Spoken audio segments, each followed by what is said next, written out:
Students, आज हम 11th class का चैप्टर सेकेंड ग्रामीण तथा नगरीय समाज में सामाजिक परिवर्तन तथा सामाजिक व्यवस्था के बारे में जानेंगे, जिसके बारे में हमने कुछ टॉपिक्स जो हैं पिछली कक्षा में कवर किए थे। अब हम उसके आगे के जो टॉपिक्स हैं वो पढ़ेंगे कि ग्रामीण तथा नगरीय समाज होता क्या है। Social change and social order in rural and urban society. सबसे पहले कोरोना से बचने के लिए आपको इंस्ट्रक्शन दिए हैं आपकी स्क्रीन पर। बार बार हाथों को धोते रहें, बिना मास्क बाहर न जाएं, 2 गज की दूरी बनाए रखें, सार्वजनिक स्थानों पर थूकें नहीं। आज की कक्षा में पढ़ाए जाने वाले विषय हैं ग्रामीण तथा नगरीय समाज, रूरल तथा अर्बन सोसाइटी, गांव की अवधारणा तथा प्रकार, concept of village and types, भारतीय ग्रामीण जीवन के आधारभूत लक्षण, basic features of Indian village life, ग्रामीण क्षेत्रों में सामाजिक व्यवस्था एवं सामाजिक परिवर्तन, social order and social change in rural areas, कस्बे व नगर की अवधारणा, concept of town and city, नगरीकरण, महानगर, केंद्रीय नगर तथा उपनगर, urbanization, metropolis, the central city and the suburb. भारतीय नगरीय जीवन के आधारभूत लक्षण, basic feature of Indian urban life, प्राचीन युग में नगरों के विकास के कारक, factors of evolution of cities in past era, नगरीय क्षेत्रों में सामाजिक व्यवस्था एवं सामाजिक परिवर्तन, social order and social change in urban areas. फिर हम जानेंगे नगरीय जीवन से संबंधित विभिन्न समस्याएं, various problems related to urban life. इस ऑनलाइन कक्षा में जुटाई गई संबंधित संपूर्ण जानकारी विभिन्न प्रकार के सोर्सेज से ली गई है, जो तथ्यों पर आधारित है, और मैं उन सभी का धन्यवाद करती हूँ। Padma, PGT sociology. इस कक्षा में प्रयुक्त शब्द जाति, धर्म, रंग, अमीर, गरीब, ऊंच नीच, क्षेत्रवाद, भाषा आदि का प्रयोग विशेष तौर पर विषय को समझाने के लिए प्रयोग किया गया है। ये किसी प्रकार से जाति, धर्म, रंग भेद, भाषावाद, क्षेत्रवाद, ऊंच नीच आदि को बढ़ावा नहीं देता है। अब हम शुरू करते हैं हमारी आज की कक्षा। सबसे पहले आपको बता देते हैं कि विश्व भर के समाजों को उनकी सामाजिक संरचना, संगठन एवं व्यवस्था के आधार पर 2 भागों में विभाजित किया गया है। एक है ग्रामीण समाज यानी कि रूरल सोसाइटी, और दूसरा है नगरीय समाज, अर्बन सोसाइटी। अब हम जानेंगे ग्रामीण समाज और नगरीय समाज होते क्या हैं। ग्रामीण समाज जो है वो ग्रामीण समुदाय कृषि पर आधारित व्यक्तियों का सरल समुदाय है। ग्रामीण समुदाय परस्पर संबंधित तथा असंबंधित व्यक्तियों का एक ऐसा समूह होता है जो एक दूसरे के साथ घनिष्ठ रूप से जुड़ा होता है, बहुत ही अधिक विस्तृत तौर पर फैले हुए होते हैं। ये आसपास के निकट घरों में अनियमित रूप से या गली में रहते हैं लोग, और लगभग एक जैसा कार्य करते हैं, यानी कि कृषि में एक ही खेतों में कार्य करते हैं। मैदानी भागों को आपस में बांट लेते हैं, ठीक है, वहाँ पशुओं को चराने का कार्य हो गया, तो इन लोगों का जो मेल जोल है वो बना रहता है। फिर नगरीय समाज, नगर जो है, नगर ग्राम से बाद की व्यवस्था है। नगरों की उत्पत्ति अचानक से नहीं हुई, बल्कि बहुत कुछ जिन स्थानों पर अतिरिक्त सुविधाएं होती हैं वे स्थान धीरे धीरे नगर या नगरीय समुदाय जो है वो बनते चले जाते हैं। नगरीय समुदाय का संबंध वस्तुओं के उत्पादन तथा कार्यालयों की सेवाओं से है। नगरीय समुदायों में जीवन का एक विशेष ढंग या प्रणाली देखने को मिलती है। आपने देखी होगी नगर में रहने वाले लोगों का जो जीवन शैली है, पहनावा है, खान पान है, वो भिन्न प्रकार का है, जबकि ग्रामीण समाज में रहने वाले लोगों का जो जीवन शैली है वो भिन्न प्रकार की है। फिर नगरीय समाज में औद्योगिकरण की प्रगति के कारण व्यक्ति अपनी जीविकापार्जन के लिए नगरों की ओर बढ़ने से जनसंख्या घनत्व निरंतर बढ़ता जाता है, यानी कि रोजगार की तलाश में कृषि की तरफ से मुख मोड़कर नगरों की तरफ जीविका को चलाने के लिए नगरों की तरफ लोग जो हैं बढ़ते चले जा रहे हैं, जिसकी वजह से जनसंख्या घनत्व जो है वो नगरों का दिन प्रतिदिन बढ़ता जा रहा है। अब हम जानेंगे गांव की अवधारणा, कॉन्सेप्ट ऑफ विलेज। भारत जो है वो गाँव का देश है और भारत में लगभग जनसंख्या का 62% भाग जो है वो गांव में ही निवास करता है। गांव के लिए गृहा, गिरोह, झुंड या याली जैसे शब्दों का भी प्रयोग किया जाता है। इसके लिए हमारे समाजशास्त्री सिम्स का कहना है कि गांव वह नाम है जो साधारणतः प्राचीन कृषकों की बस्ती यानी कि सेटलमेंट ऑफ एंशियंट पीजेंट को दर्शाता है। वहीं कुछ अन्य जो समाजशास्त्री है उनका कहना है कि गांव को एक समुदाय माना जाता है, इसलिए गांव की परिभाषा ग्रामीण समुदाय के रूप में दी जाती है। यानी कि गांव है उसको पूरा एक समुदाय माना जाता है, इसलिए गांव की जो परिभाषा है उसको एक ही समुदाय गिना जाता है। फिर हमारे AR देसाई जो है समाजशास्त्री, उनका कहना है कि गांव ग्रामीण समाज की इकाई है। यह एक रंगमंच है जहां ग्रामीण जीवन का प्रमुख भाग स्वयं प्रकट होता है और कार्य करता है। सभी सामूहिक निवास स्थान की प्रथम स्थापना है और कृषि अर्थव्यवस्था की उत्पत्ति है। 2011 की जनगणना के अनुसार भारत में 6,40,867 गाँव थे, जिसमें जनसंख्या का 62% भाग निवास करता था। सबसे अधिक गांव जो है उत्तर प्रदेश में पाए गए थे। 2011 की जनगणना के अनुसार ही है ये भी। सबसे अधिक गांव जो है उत्तर प्रदेश में थे 1,07,452 और सबसे कम गांव जो है वो सिक्किम प्रदेश में है 452। अब हम जानेंगे गांव के प्रकार। गांव कई प्रकार के होते हैं। आपकी स्क्रीन पर देखिए हमारे जो समाजशास्त्री हैं प्रोफेसर MC दुबे, उन्होंने जो है भारतीय गांव को वर्गीकृत किया है आकार, जनसंख्या तथा भूमि क्षेत्र के आधार पर, size, population and land area, जातीय रचना तथा जातीय संरचना, ethnic composition and caste structure, भूस्वामित्व के प्रतिमान, पैटर्न ऑफ लैंड ऑनरशिप, सत्ता संरचना तथा शक्ति संस्तरण, structure of authority and power hierarchy, पृथकता की मात्रा, डिग्री ऑफ आइसोलेशन, स्थानीय परंपराएं, लोकल ट्रेडिशन। इसके आधार पर गांव के प्रकार को बताया कि गांव को आकार के आधार पर जनसंख्या, भूमि, जातीय, स्थानीय, पृथकता, सत्ता, भूस्वामित्व, इस आधार पर जो है गांव के प्रकार बताए हैं। अब हम जानेंगे भारतीय ग्रामीण जीवन की आधारभूत लक्षण, basic features of Indian village life. सबसे पहले हमारा है कृषि व्यवसाय, एग्रीकल्चर ऑक्यूपेशन। गांव में कृषि एवं इससे संबंधित व्यवसायों को ही प्रधानता दी जाती है। भारत में ग्रामीण जनसंख्या का लगभग 62% भाग कृषि के कार्यों में लगा हुआ है। व्यवसाय में विशेषीकरण का अभाव, lack of specialisation in occupation. भारतीय ग्रामीण समाज में अधिकांश सदस्य कृषि कार्य पर आश्रित होते हैं। वे आवश्यकता पड़ने पर अन्य कार्य भी करते हैं, जैसे बढ़ई हो गया, लोहार हो गया, पशु चिकित्सक हो गए। इसके अलावा वे अपने कार्य को इतनी कुशलता से नहीं कर पाते क्योंकि उनमें एक विशेषीकरण का अभाव होता है, यानी कि वे उस व्यवसाय को सिर्फ कर रहे होते हैं लेकिन उनके पास वो कौशल, वो दक्षता नहीं होती है।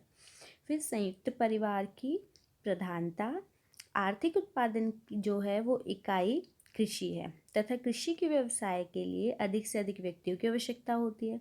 इसलिए परिवार के जितने भी सदस्य होते हैं, दूर हो, निकट हो, रक्त संबंधी हो या एक ही छत के नीचे रहते हैं, सामान्य धर्म को मानते हैं, सामान्य संपत्ति का उपयोग करते हैं, एक ही रसोई का पका खाना खाते हैं तथा सभी मिलकर कृषि कार्यों में सहयोग प्रदान करते हैं। तो ये भी जो है भारतीय ग्रामीण जीवन में संयुक्त परिवार जो है वो देखा जाता है। फिर प्रकृति से प्रत्यक्ष संबंध होता है। ग्रामीण जीवन के जो आधारभूत लक्षण है, प्रकृति से प्रत्यक्ष संबंध, डायरेक्ट रिलेशन टू नेचर। ग्रामवासी वर्षा के लिए बादलों पर, फसल पकने के लिए सूरज पर, अधिक वर्षा से बचने के लिए इंद्र देवता की आराधना करते हैं। तो वो कहीं ना कहीं प्रकृति पर आश्रित होते हैं और वो ग्रामीण समाज के जो सदस्य हैं प्रकृति से संघर्ष करते हुए उसके साथ सामंजस्य यानी कि तालमेल बनाने का प्रयास करते हैं।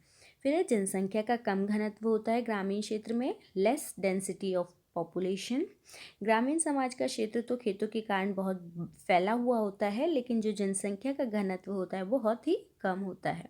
फिर सजातीयता, होमोजेनिटी, सदस्यों के जीवन पद्धति, रहन सहन, खान पान, रीति रिवाज, धार्मिक विश्वास, व्यवसाय तथा सामाजिक सांस्कृतिक व्यवहार लगभग एक जैसा होता है तथा उसमें एक जैसी एक रूपता पाई जाती है, इसलिए उसमें सजातीयता होती है।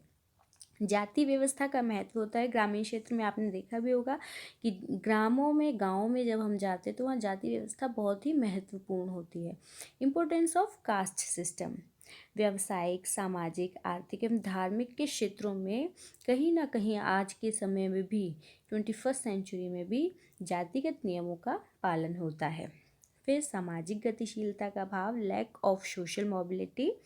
पीढ़ी दर पीढ़ी एक ही व्यवसाय होने के कारण सामाजिक गतिशीलता जो है, सामाजिक गतिशीलता की जो संभावना है वो कम मिलती है। कृषि के कार्य में लगे होते हैं, फिर वो अपने बेटे को वो उसी कृषि के कार्य में लगा देते हैं, जिसकी वजह से सामाजिक गतिशीलता कम होती है।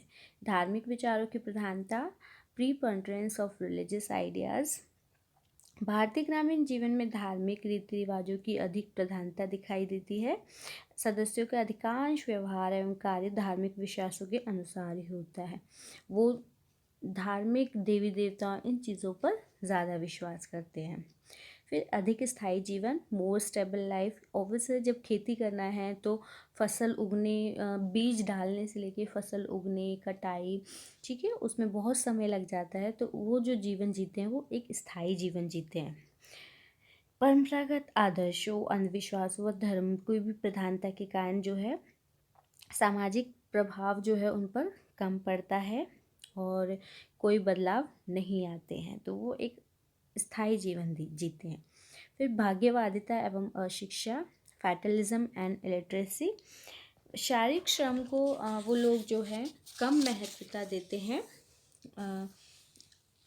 शारीरिक श्रम को अधिक महत्व देने के कारण शिक्षा को कोई विशेष महत्व नहीं देते, क्योंकि कृषि क्षेत्र में जो है शारीरिक श्रम अधिक लगता है, तो शारीरिक श्रम को तो अधिक महत्व देते हैं, लेकिन वो शिक्षा को कोई विशेष महत्व नहीं देते।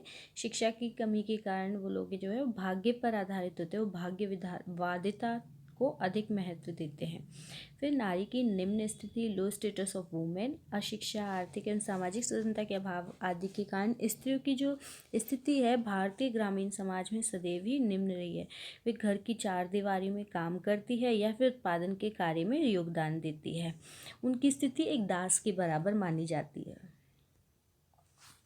ग्रामीण क्षेत्रों में सामाजिक व्यवस्था एवं परिवर्तन, social order and change in rural areas. नगरीय समाज के संपर्क बढ़ जाने के कारण ग्रामीण समाज का स्वरूप पूर्णतः परिवर्तित होता जा रहा है। ये चीज़ आपने देखी भी होगी कि जो है कहीं ना कहीं नगरीय समाज में जब संपर्क बढ़ जाता है, आवागमन, आने जाने लगते हैं लोग, संचार साधनों में सुधार हो जाता है, शिक्षा की सुविधाओं में वृद्धि हो जाती है, तो कहीं ना कहीं ग्रामीण समाज में भी चेंजेस, बदलाव आ रहा है। ग्रामीण क्षेत्रों में नवीन मध्यम वर्ग शक्ति संपन्न हो रही है। कृषि में भी, खेती के में भी क्या करते हैं, विज्ञान एवं प्रौद्योगिकी का पर्याप्त उपयोग हो रहा है तथा मूल्यों व आस्थाओं में पर्याप्त परिवर्तन हो रहे हैं। हरित क्रांति ने भी कृषि उत्पादों में वृद्धि नहीं की, अपितु उत्पादन की प्रक्रियाओं में नई प्रौद्योगिकी का उपयोग बढ़ाया है। इसमें जो हरित क्रांति है कहीं ना कहीं उसने भी क्या किया है, सामाजिक गतिशीलता लेकर आई है। नई शक्ति संरचना के उदय के साथ साथ दलितों व वंचित वर्ग का शोषण, उत्पीड़न के रूप में सामने आया। अमीर व्यक्ति तो अमीर होता चला गया और गरीब व्यक्ति गरीब होता चला गया, जिससे ग्रामीण समाज में अंतर्विरोधों को जन्म मिला।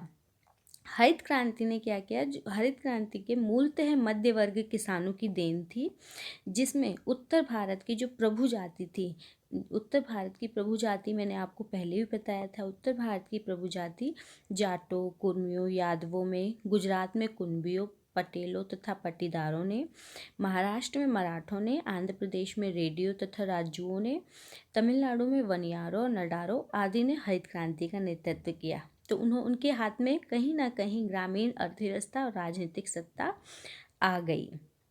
इसके लिए श्रीनिवास ने इसको बहुत ही अच्छे से अध्ययन करते हुए प्रभु जातियों के बारे में बताया है कि किस प्रकार से उन्होंने प्रभावित किया। फिर किसानों को बैंकों, राजस्व अधिकारियों, पुलिस प्रशासन, बाजार व्यवस्था से जोड़ा गया। सिंचाई, मिट्टी का प्रशिक्षण तथा उर्वरक के बीजों के प्रयोग की दृष्टि से विशेषज्ञों और तकनीशियनों की सेवा उपलब्ध कराई गई। पंचायती चुनाव तथा आमतौर पर ग्रामीण चुनावी राजनीति में ये परिवर्तन देखने को मिलते हैं। फिर नवीन जो प्रौद्योगिकी तथा स्वयंसेवी मशीनों के अत्यधिक प्रयोग होने से कहीं ना कहीं आत्महत्या की घटनाएं जो है वो झेलनी पड़ी। इसके चलते जो केंद्र सरकार थी उन्होंने एक राष्ट्रीय ग्रामीण रोजगार गारंटी अधिनियम 2005 पारित किया, जिसके अंतर्गत राज्य सरकारों को निर्देश दिए गए कि वे प्रभावित लोगों को रोजगार उपलब्ध कराएंगे। अब हम जानेंगे कस्बे की अवधारणा, कॉन्सेप्ट ऑफ टाउन। कस्बा होता क्या है? कस्बे को गांव और नगर के बीच की श्रेणी माना जाता है। कस्बे को गांव और नगर के बीच की श्रेणी कहते हैं और इसे उपनगर भी कहा जाता है। कस्बा जो है बहुत देर से होता है। इसके लिए बर्गल जो है समाजशास्त्री, उन्होंने डेफिनेशन दे परिभाषा दी है कि कस्बा एक ऐसी नगरीय बस्ती के रूप में परिभाषित किया जा सकता है जो पर्याप्त आयामों की ग्रामीण क्षेत्रों पर आधिपत्य करता है।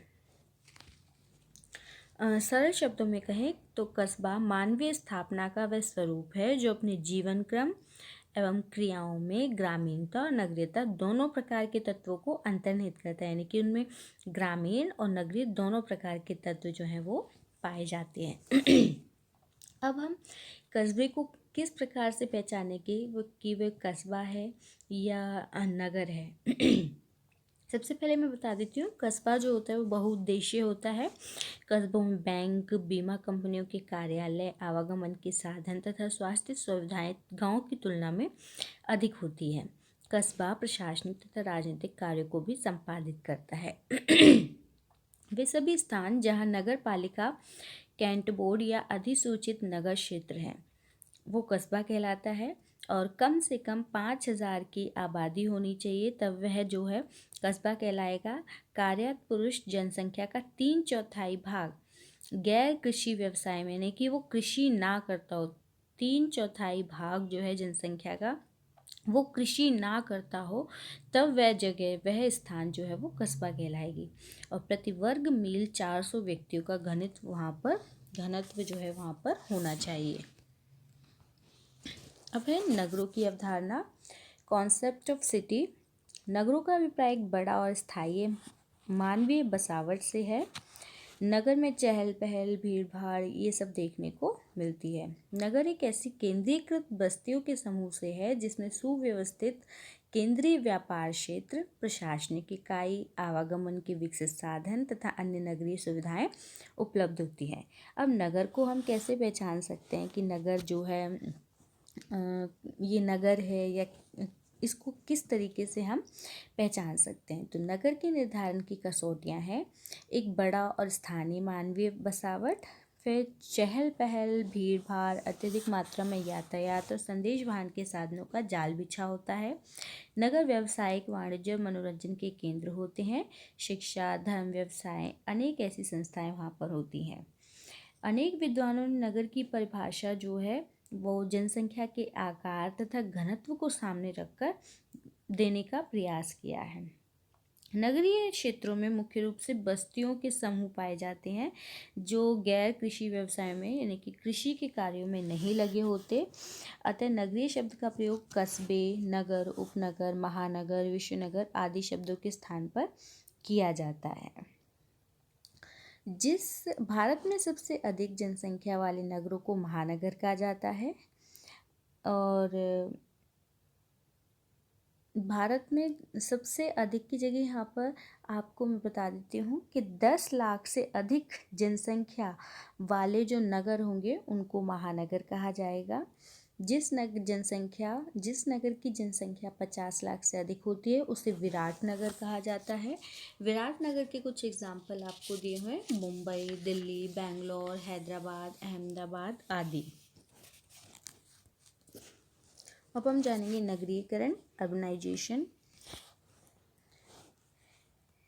वह स्थान जहाँ बड़े बड़े कारखाने, फैक्ट्री और मिल लगाए जा रहे हैं वे स्वतः नगर बनते जा रहे हैं। लाखों की संख्या में श्रमिक यहाँ कार्य करते हैं, अनेक कार्यालयों की स्थापना हो जाती है और ये बाजार व्यापार के केंद्र बन जाते हैं। देश में ऐसे स्थान या केंद्र जहाँ बड़े पैमाने पर नगरीय केंद्र होते हैं वह स्थान मुख्य नगर कहलाता है। ये मुख्य नगर एक चुंबकीय गुण वाला नगर होता है। चुंबकीय गुण क्यों? क्योंकि इस नगर में सारी फैसिलिटीज़ होती हैं, सारी सुविधाएं होती हैं जो दूसरे लोगों को अपनी तरफ आकर्षित करता है। तो बेहतर रोजगार सुविधाओं को प्राप्त करने के लालच में ग्रामीण जनता जो है वो नगरों की तरफ आकर्षित होती है। नगर लोगों के आकर्षण के केंद्र बनते जा रहे हैं क्योंकि नगरों में लोगों को जीविका के अनेक विकल्प उपलब्ध होते हैं, इसलिए नगरों में जनसंख्या घनत्व निरंतर बढ़ता जा रहा है। इससे नगरों में बहुआयामी समस्याओं का जन्म हो रहा है, जैसे बेकारी, गरीबी, आवास समस्या, मलिन बस्तियां, अपराध, बाल अपराध, वेश्यावृत्ति, भ्रष्टाचार, फसाद आदि। इसके अलावा भी अन्य कई प्रकार की ऐसी समस्याएं हैं जो नगरों में दिन प्रतिदिन उत्पन्न हो रही हैं। फिर है महानगर। महानगर जो है जहाँ बहुउद्देशीय कार्य संपन्न होते हैं और जनसंख्या 10 लाख से ऊपर होती है, महानगर कहलाते हैं। नगर अब महानगरों का रूप धारण करते जा रहे हैं, यानी कि जब नगरों के साथ सम्मिलित होते जा रहे हैं तो वो महानगरों का रूप धारण करते जा रहे हैं। सन 2011 की जनगणना के अनुसार देश में ऐसे महानगरों की संख्या 53 हो गई थी। अब महानगरों की प्रमुख विशेषताएं क्या हैं? महानगरों की प्रमुख विशेषताएं हैं, हम उसको कैसे पहचान सकते हैं? कैरेक्टरिस्टिक ऑफ मेट्रोपोलिस, वहाँ जनसंख्या के घनत्व में बहुत वृद्धि होगी, उच्च राष्ट्रीय तत्वों का विद्यमान होना, शिक्षण संस्थाओं का केंद्र होना, अंतर्राष्ट्रीय कार्यों का महत्वपूर्ण केंद्र स्थल, आवागमन और संदेश वाहन के प्रचार और अच्छे साधन, विशाल औद्योगिक और व्यावसायिक केंद्र, कला साहित्य, विज्ञान, चिकित्सा, तकनीकी ज्ञान की अनेक विशाल संस्थाएं, मनोरंजन की विशिष्ट व्यवस्था आदि। ये सभी जो फैसिलिटीज़ हैं महानगरों में उपस्थित होती है, जिसके चलते जो है लोग पहले नगरों में आते हैं, फिर नगरों से महानगरों में परिवर्तित होते जाते हैं। फिर है केंद्रीय नगर। केंद्रीय नगर जो है महानगरीय क्षेत्रों के निवास स्थान केंद्रीय नगर कहलाते हैं। उद्योगों का विकास मशीनों के आविष्कार के साथ होता है, इसके साथ श्रमिकों का संकेंद्रीकरण यानी कि इकट्ठा होना जो है औद्योगिकरण नगरों में बढ़ने लगता है। ऐसे स्थानों पर हमेशा जनसंख्या का घनत्व बहुत ऊंचा रहता है, लोग रोजगार के लालच में जो है जहाँ पर एक मान लीजिए उद्योग लग गया है, उद्योग में मशीनें लगाई गई हैं, जिसके चलते श्रमिकों का जो संकेंद्रीकरण यानी कि श्रमिक वहाँ पर इकट्ठे होने लगते हैं, रहने लगते हैं आसपास उस उद्योग के, वहाँ के आसपास की जो बस्तियाँ होती हैं उसको मलिन कर देते हैं। तो ऐसे स्थान हमेशा जनसंख्या का घनत्व जो है बहुत ही ऊंचा हो जाता है। आमतौर पर अति कुशल और दक्ष शिक्षा प्राप्त कर्मचारी व्यवसाय काम करते हैं और यहाँ के व्यवसायी पूंजीपति श्रेणी के होते हैं। प्राय ये सभी लोग केंद्रीय नगरों से बाहर उपनगरों में निवास करते हैं और अपने कार्य का व्यवसाय के लिए केंद्रीय नगरों में रोज आते हैं। अब हम जानेंगे उपनगर, सबर्ब। केंद्रीय नगरों में घनत्व अधिक होने के कारण धनी व प्रभावशाली वर्गों के लोग उपनगरों में निवास करते हैं। ऐसे स्थानों पर सभी प्रकार की आर्थिक और सांस्कृतिक नगरीय सुविधाएं उपलब्ध रहती है। उपनगर का घनत्व कम होता है, जैसे रोहिणी, शालीमार बाग, जनकपुरी, द्वारका आदि ऐसे क्षेत्र हैं जहाँ पर लोग रहना पसंद करते हैं और यहाँ रहते हैं और रोजगार जो है वो कार्य जो है वो कहीं और करने जाते हैं। और ये ऐसा क्यों करते हैं? ताकि वो अपने रहने के लिए शांत और आरामदायक जीवन, खुला और हरा भरा स्थान जो है वो प्राप्त कर सके। इसके चलते वो क्या करते हैं, केंद्रीय नगरों से बाहर निवास स्थान बनाते हैं। फिर अब हम जानेंगे भारतीय नगरीय जीवन के आधारभूत लक्षण। सामाजिक विजेयता, सोशल हेटेरोजेनिटी। नगरीय समुदायों की जनसंख्या विविध प्रकार के व्यवसायों में लगी होती है और उनके रहन सहन एवं खान पान, संस्कृति, मूल्य तथा रीति रिवाजों में काफ़ी भिन्नता पाई जाती है। द्वितीय समितियाँ, सेकेंडरी एजुकेशन। द्वितीय समितियों की प्रधानता के कारण नगरीय समुदाय के लोग परस्पर व्यक्तिगत रूप से परिचित नहीं होते। अप्रत्यक्ष और अव्यक्तिक संबंधों के कारण नगरवासियों के जीवन में द्वितीयक संबंधों की प्रधानता हो जाती है, यानी कि द्वितीय संबंध जो है उनके आपस में बनते हैं, वो पर्सनल किसी को नहीं जानते। सामाजिक सहिष्णुता, सोशल टॉलरेंस। सामाजिक विजेयता के बावजूद व्यक्तियों को नगरीय समुदाय में एक साथ निवास करना पड़ता है जिससे उनमें एक दूसरे के प्रति सामाजिक सहिष्णुता में वृद्धि होती है। फिर द्वितीयक नियंत्रण, सेकेंडरी कंट्रोल। इसके लिए जो है द्वितीयक नियंत्रण के साधन जैसे शिक्षा, पुलिस कानून आदि की प्रधानता होती है। इसके लिए डेविस का, जो हमारे समाजशास्त्री डेविस है, उनका कहना है कि नगर वह स्थान है जहाँ वैधानिक नियंत्रण दिन प्रतिदिन प्रमुख होता जा रहा है और जहाँ लोकाचारों और जन रीतियों की व्यक्तियों के व्यवहारों को नियमित करने की महत्वता कम होती जा रही है। फिर सामाजिक गतिशीलता, सोशल मोबिलिटी। नगरीय समुदाय में आवागमन, संचार, शिक्षा, नवीन व्यवसाय आदि की इतनी अधिक सुविधाएं हो गई हैं कि सामाजिक गतिशीलता अधिक पाई जाती है। सामाजिक गतिशीलता यानी कि इधर से उधर लोगों का जाना,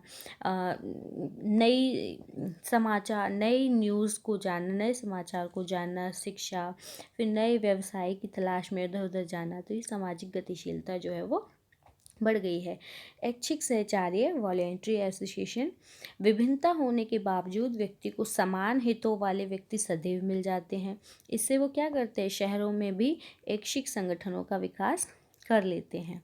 फिर व्यक्तिवादिता, इंडिविजुअलिज्म। सहचार्य की द्वितीयक एवं ऐच्छिक प्रकृति, अवसरों की बहुलता तथा सामाजिक गतिशीलता सभी निर्णय स्वयं लेने और अपने जीवन का स्वयं नियोजन करने के लिए बाध्य कर देते हैं।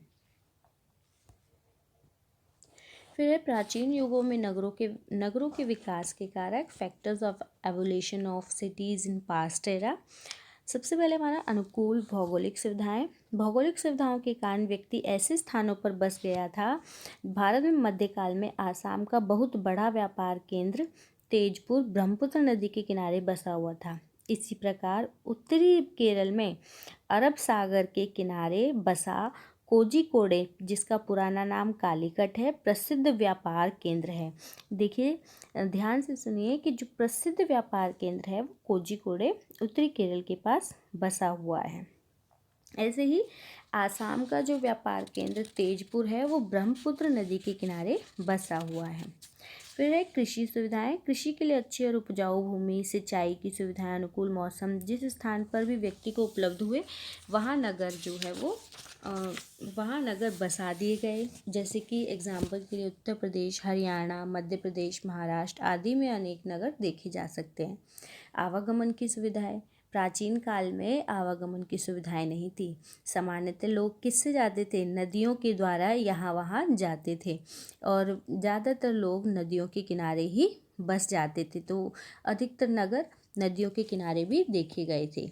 सैनिक छावनियों के स्थान पर नगर बस गए क्योंकि सैनिकों की विभिन्न आवश्यकताओं की पूर्ति के लिए व्यापारी और शिल्पकार वहाँ एकत्रित हुए। यानी कि सैनिक छावनियाँ जहाँ बनी हुई थी वहाँ पर लोग अपना जीविका चला रहे थे, तो उनकी ज़रूरत के अनुसार वहाँ पर व्यापारी और शिल्पकार जो है वो एकत्रित होने लगे। इसका एग्जाम्पल है झांसी, ग्वालियर और राजस्थान, अनेक इसके उदाहरण हैं। फिर है धार्मिक महत्व के स्थान। धार्मिक महत्व के स्थान में भारत एक धर्म प्रधान देश है। प्रत्येक धर्म को यहाँ सम्मान दिया जाता है, इसलिए धार्मिक स्थान पर नगर बस गए, जैसे द्वारका, उज्जैन, हरिद्वार, मथुरा, आगरा आदि इसके उदाहरण हैं। फिर शिक्षण केंद्र। प्राचीन काल में भारत में अनेक स्थान ऐसे थे जो शिक्षा के लिए विश्व प्रसिद्ध थे, जैसे तक्षशिला, नालंदा, काशी, गुरुकुल आदि। शिल्प केंद्र, जहाँ जहाँ शिल्प कलाकारों ने अपनी अपनी कलाकृतियाँ बनानी शुरू की, वहीं स्थान बाद में नगरों में विकसित हो गए, जैसे कन्नौज हो गया, मुरादाबाद, फिरोजाबाद, जयपुर आदि। राजधानी, अनेक राजाओं की राजधानी नगर बन गई, जैसे जयपुर, उदयपुर, चित्तौड़गढ़, बीकानेर, कुरुक्षेत्र, लखनऊ, ग्वालियर, इंद्रप्रस्थ आदि। व्यापार केंद्र, अनेक कारणों से कुछ स्थान व्यापार के केंद्र बिंदु बन जाते हैं, विशेष तौर से नदी और समुद्र तट के स्थान पर व्यापार के केंद्र बन गए, जिससे कि चीज़ों को, सामान को आसानी से लाया ले जाया जा सके। इसके उदाहरण हैं मुंबई, कोलकाता, चेन्नई तथा दिल्ली आज के व्यापार केंद्र हैं। अब आप सभी जो है एक क्वेश्चन का आंसर बताएंगे, अगर आपने ध्यान से सुना है, कि भारत में मध्यकाल में असम का एक बहुत बड़ा व्यापार केंद्र था जो ब्रह्मपुत्र नदी के किनारे बसा हुआ था। उस व्यापार केंद्र का नाम आप सभी कमेंट बॉक्स में उसका आंसर लिखेंगे।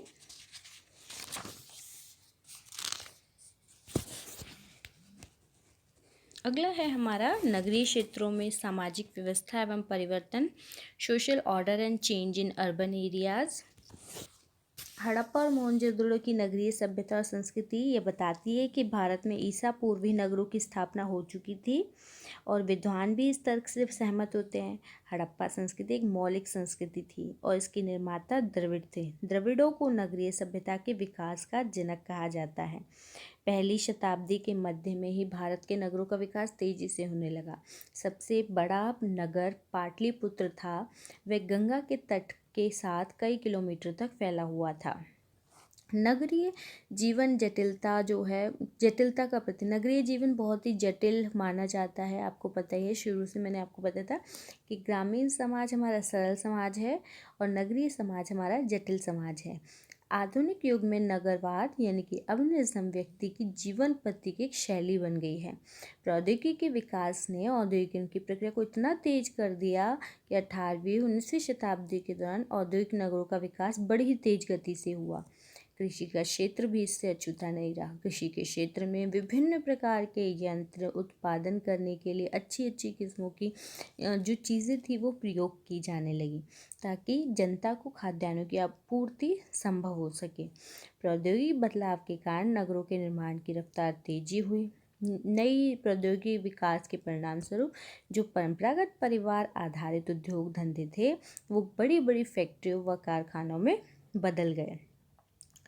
प्रौद्योगिकी विकास ने स्थायी रूप से अनेक प्रकार के कारीगरों और कुशल कर्मियों को जन्म दिया, उन्हें कार्य करने के सुअवसर प्रदान किए। प्रौद्योगिकी विज्ञान ने औजारों का निर्माण, कपड़े बुनने और बनाने की कला, बर्तन निर्माण के उद्योग और वास्तुकला को एक नूतन वैज्ञानिक दिशा प्रदान की।